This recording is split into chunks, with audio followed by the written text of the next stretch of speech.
two crossbow bolts and peeks around the corner. You hear them both go off simultaneously, and you hear two bodies drop. They were so cute. Oh, they were gonna have a lovely romance. My lies don't give a shit.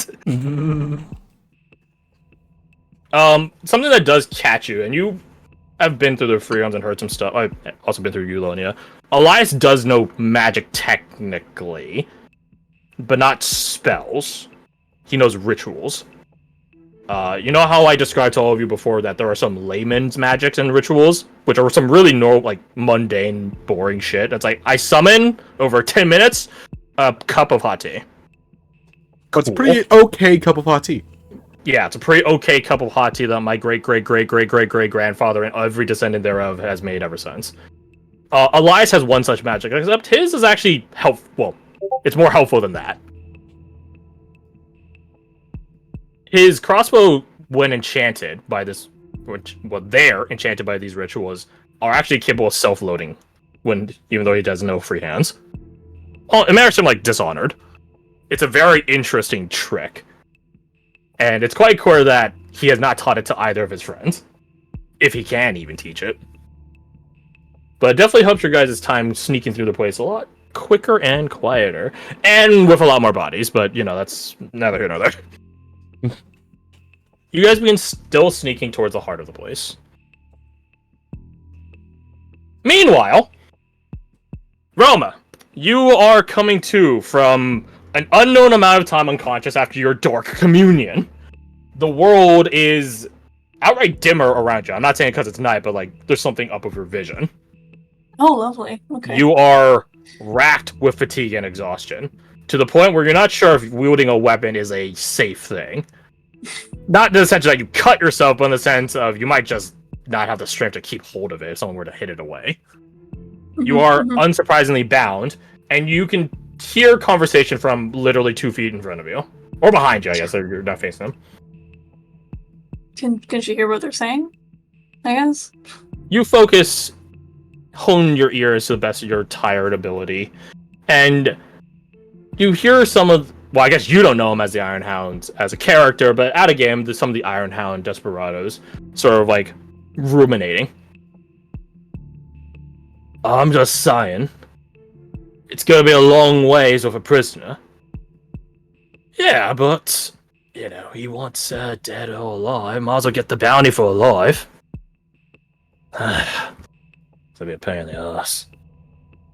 Although, with how many people we just lost, we could use the coin. Hey, try to split it as much at least. True enough. Hey! What? Found something here. Oh, let's see it then. You hear the sounds of some leather movement. Check out this thing! What the fuck is that? I don't know, it's like a little creepy doll or something. Oh, Christ. Wait a minute. Let me see that. Yeah. What, you like dolls or something?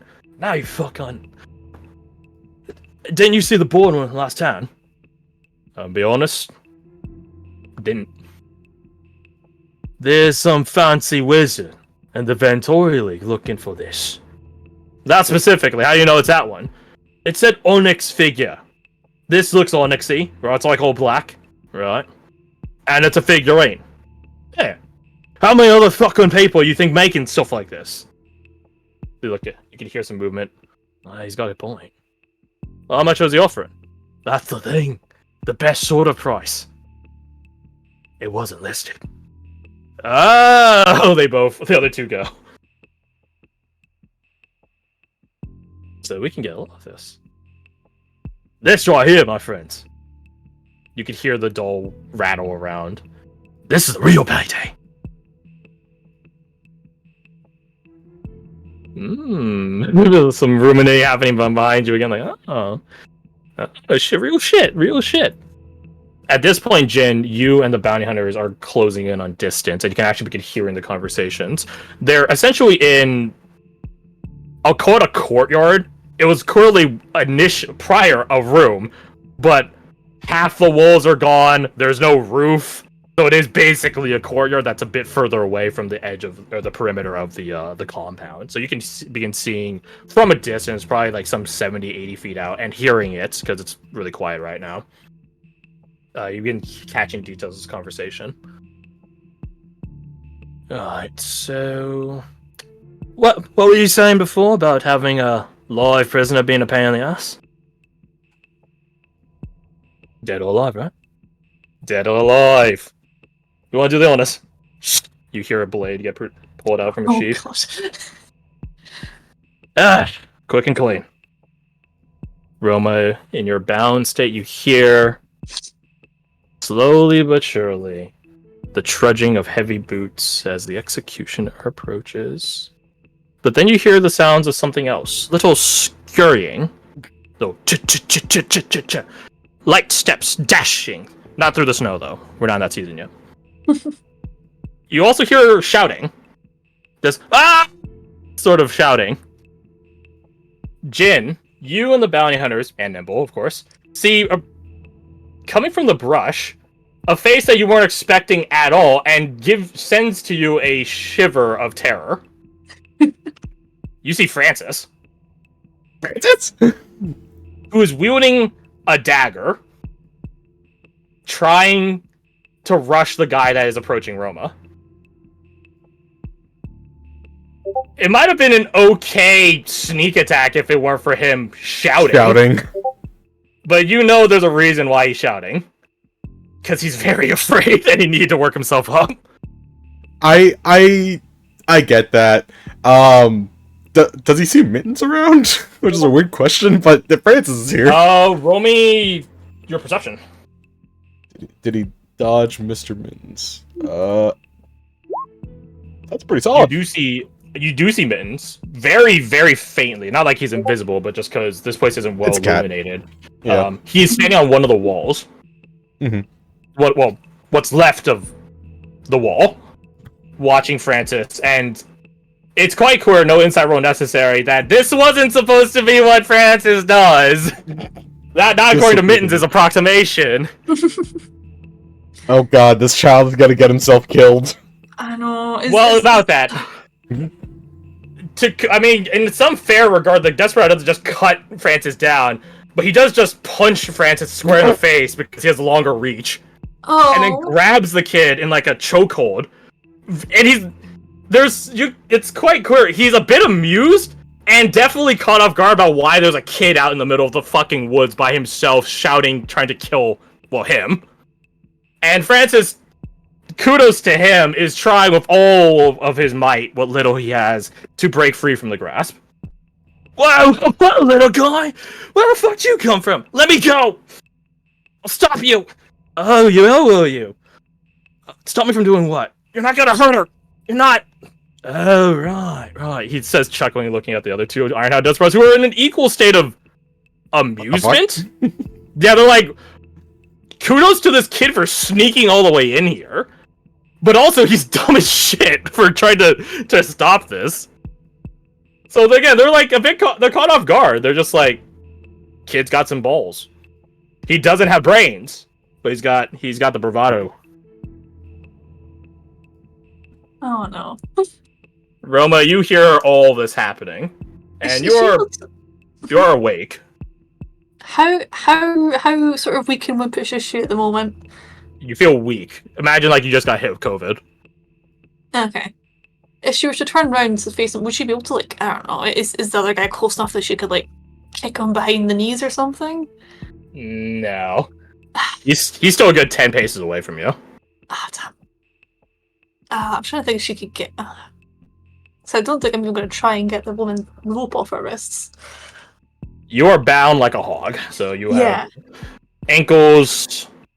Oh, okay. Hands behind the back, ankles tucked up, and then ankles tied to wrists. I think that's a hog tie. Yeah, okay.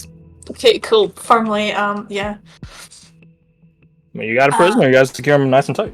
Yeah, true, yeah. God damn it. Could it be like the movies where they half-ass it? Maybe if you're fighting goblins. Yeah, maybe, yeah, true. I guess you could just shout at them. What do you shout at them?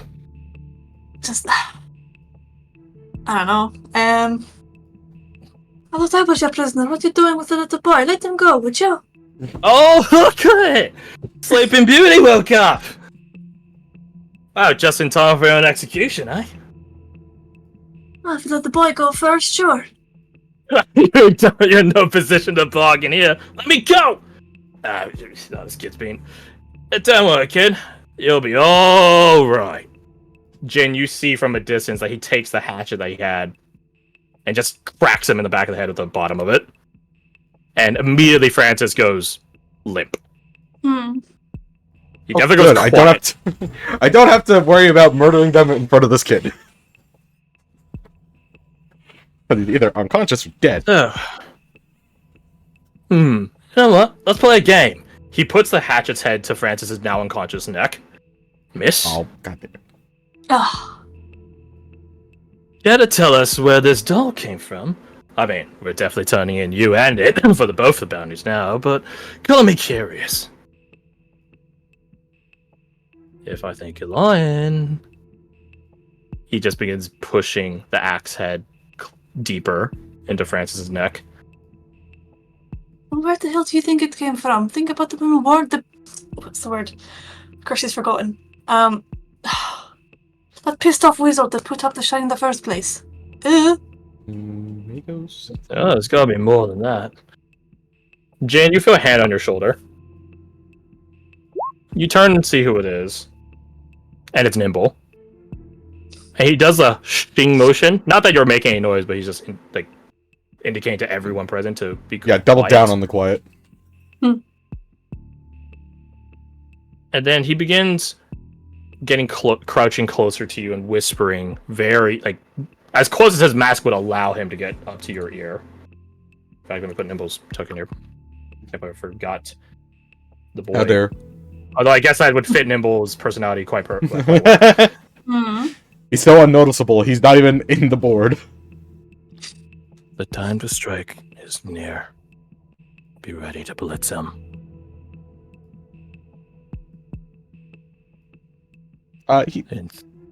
Yeah, go on.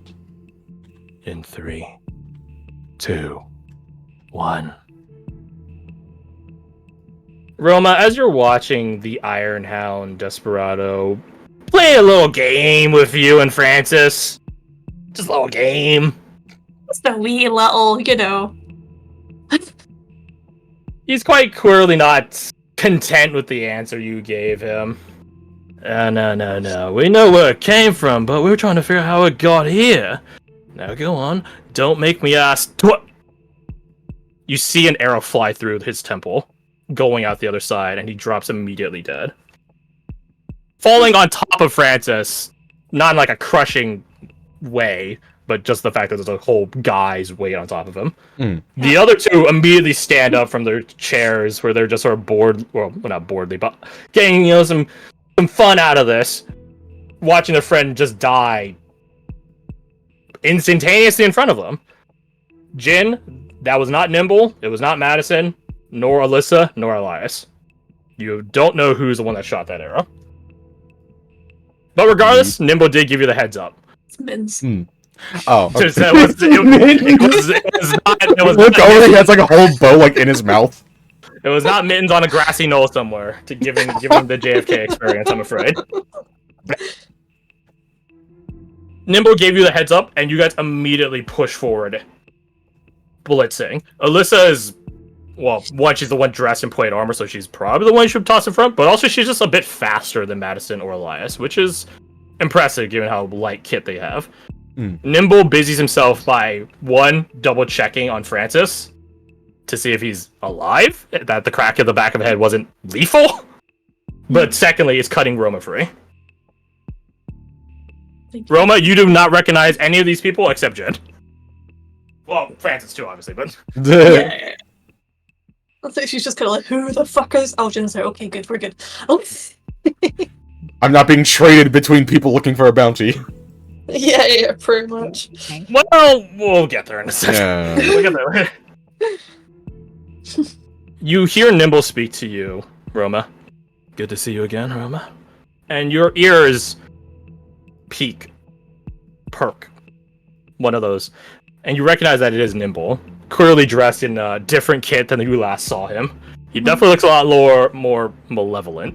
But a malevolent spook on your side is always a nice thing. Oh yeah. On the other side, no. This side, yes. Yeah, good to see you as well. Maybe a better situation next time, yes? You're gonna need this. He grabs you by the arm and jabs you with a syringe. Ah! He does drug you. He himself is not Sviarian, but he is employed by Sviarians. And Sviarians use drugs to get into combat situations all the time. For the time being, the fatigue on your muscles and body begin to peel off of you. You definitely get the feeling you're going to feel this tomorrow in the morning, but the point of this is to make it to tomorrow morning. He hands you back your kit, quite clearly having reacquired it from wherever it was being stored at. And between you, Jin, the bounty hunters, Nimble to a softer degree, you guys, it's quite the scene you guys are kicking up in the heart of camp.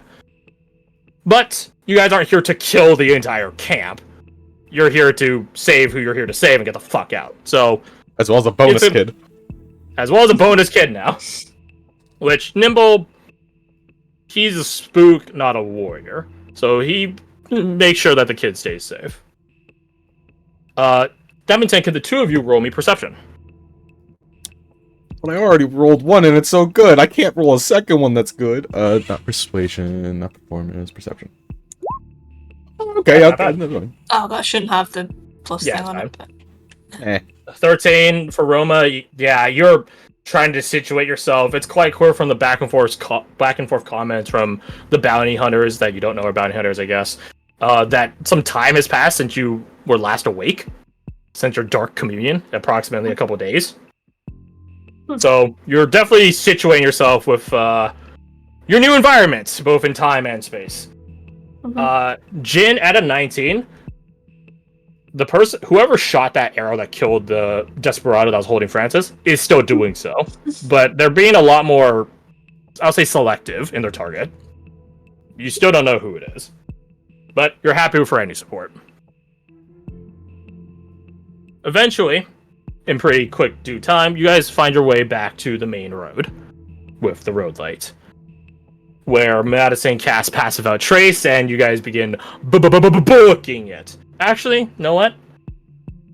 Hold on. Hold on a second. Would Jin have divulged that he has a, way with animals while hanging out with the bounty hunters on the way up? You know what? They do have dogs. They do. If he was willing to bring it up with the wards, he probably would have been willing to bring it up with the dogs. Fair enough. Two things from that decision. One is, as you remarked that you have a certain way with animals, Madison, or I guess Elias would bring up that Madison herself has a way with things as well. Not with animals, though. Madison is particularly good at finding things, which makes her a prime candidate for bounty hunting. She is a mark of finding. But since you are good with animals and the Iron Hounds have horses, why leave the horses with them to hunt you down with when you could steal them yourself? Steal their fucking ride. So instead of exfiltrating just straight back to the road, you guys exfiltrate to their stables, or what would constitute their stables. Make me an animal handling check, please, with advantage. Ayo. Because animal. Animal. Animal. And okay. Not bad. It's acceptable. We'll take a fucking 16. It's quite clear that the horses aren't neither the hounds nor the horses are treated with the best respects by the Iron Hounds. So when you cut them free, saddle them up, they are happy to get the fuck out of here with you. In a way, you do liberate them. And don't worry, Mittens is with you guys as you guys leave. I assumed. You guys make your way back to the main road in half the time it would have taken you without horses. And honestly, we're not really pursued. You're not really pursued, not competently at least. And you guys begin making your way down the road before, again, with Pass Without Trace active, turning off it and camping for the night. it is there that, well, we dig deeper into the details. Camp is set up with a, I'll call it a covert fire. I think it's actually what it's called, a stealth fire, which is like an underground fire. Denver fire or something? Not Denver fire. Dakota fire. Yeah, Dakota fire. There's a bunch of different names. Yeah, there's a stealth fire set up. You guys are making rations, all that good stuff.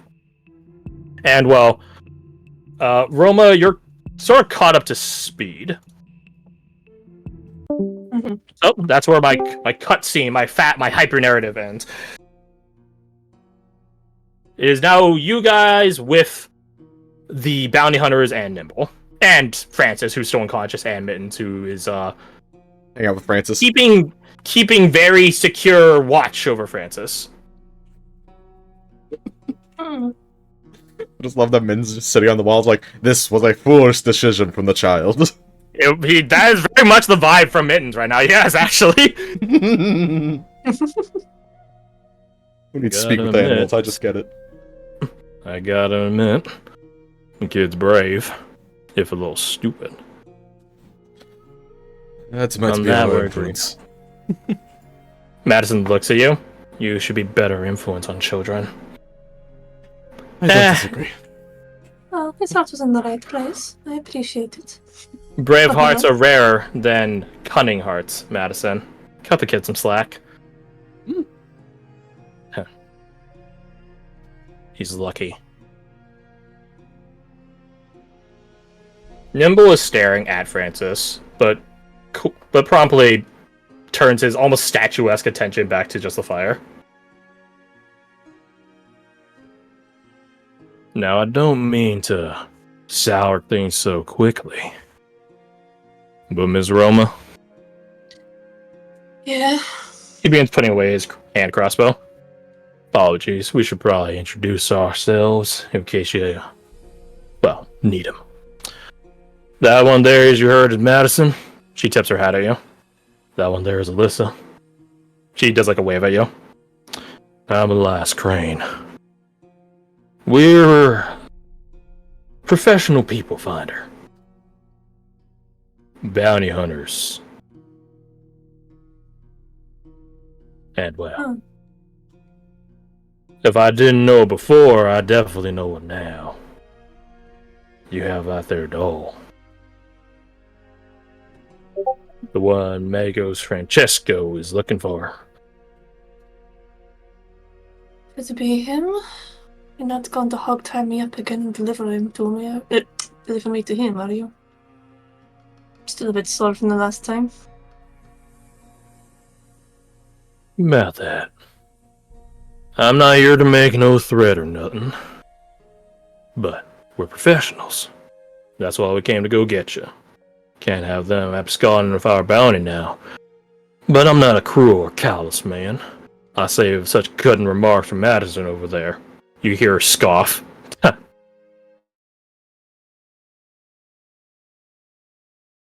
That she's that sort. Nope. We're not here to threaten you none.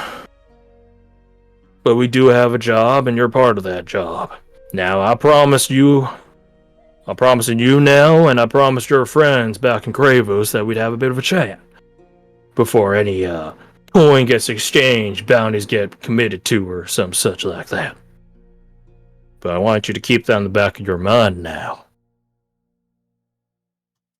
We're professionals. For all the good and bad that entails. Am I understood, ma'am? So far, yes. Perfect. Now with that, let's just call it an evening. I think you've had a hectic past 48 hours. Madison there is not the best cook, but she's pretty serviceable. Hey, just speaking as it is, Madison. Just saying how it is. Put too much salt in things. Huh. Say that now, you'll be happy to have when we're on the middle of nowhere. Maybe I will. I'll be sure to eat my words and your food then. But cut off on the salt. Too late. Alyssa just sort of chuckles at them.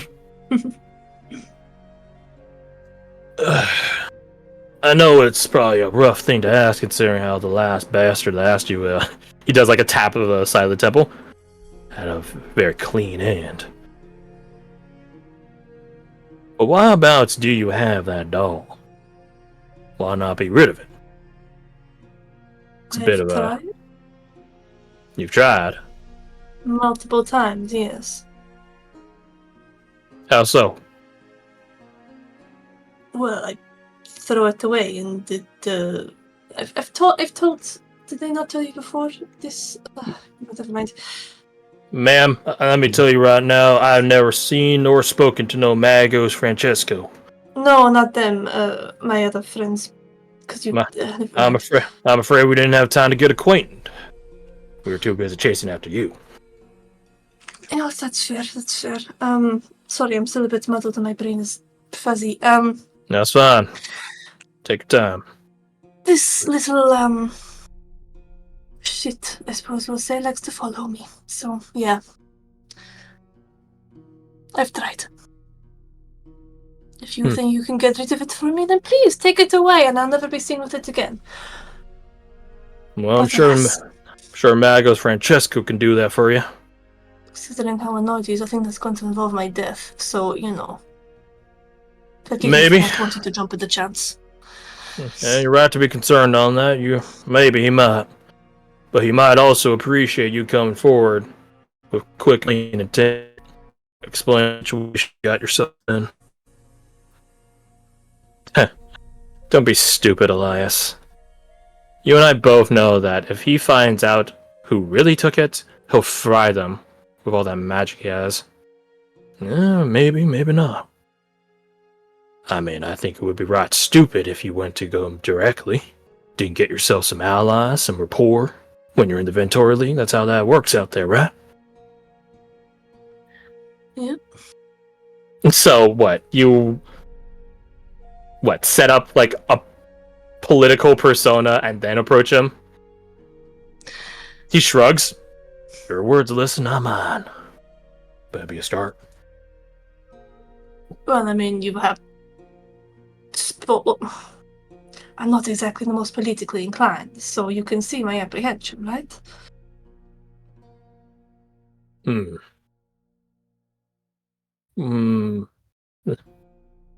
you be open to other avenues of politics? I mean, quite clearly you guys are a mercenary sort, capable, killing stuff. I mean, I don't think we're Well, I suppose we're sort of close to that, I guess. What were you thinking? The Ventori League's got a bunch of patrons, and I know of one that's looking for herself some manpower. She might be your way into the political sphere, so to speak. And if you're getting good of her, I'm sure she'd defend to the death you. If you're getting good of her. She's a bit of a abrasive sort.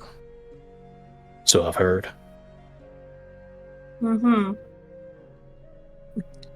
Again, we'll talk about all this when we get you back to your folks later tomorrow. But, the name Lady Sonia Quaranta mean anything to you? You can roll Ventori League if you want to find out. Yes, I did. You get some stuff guaranteed, I will tell you that. But Yeah, let's see okay. how much additional you'll get. Ooh. Well, you have guaranteed stuff. Yeah. Let's see. Lady Sonia Quaranta. Quaranta meaning 40. 40 indicating the 40 Blades, the mercenary company of House Quaranta, of which their own progeny oftentimes are included in or lead. They were once a very famous mercenary house, unsurprisingly worshipping the Numen of Sellswords. In fact, being one of the highest patrons to the faction, the religious faction, the sect that worships him. But these days, they are long faded. Too many bad jobs. Too little people refilling the numbers. Some bad faith. Some people thought they were cursed for a time. They might still be. Who knows? Regardless, the house is a drag of what it was once before. Lady Sonia Quaranta is the current head of house and the last of the line currently. no heirs. I mean, she's probably no older than you, maybe younger than you actually. But she is a bit of a hot button topic in certain spheres, certain circles in the Ventori League. In certain regards, she's cutthroat. In other regards, she's desperate. But she does quite vocally and clearly intend on restoring her house's status. Now, what that status entails, who knows? Is it just increasing the coffers? There are many ways to do that. If you don't mind doing some illegal things in the Ventori League. Which, of course, nothing's illegal in the Ventori League until you're caught doing it. So, you know, so, your call. Does her status mean her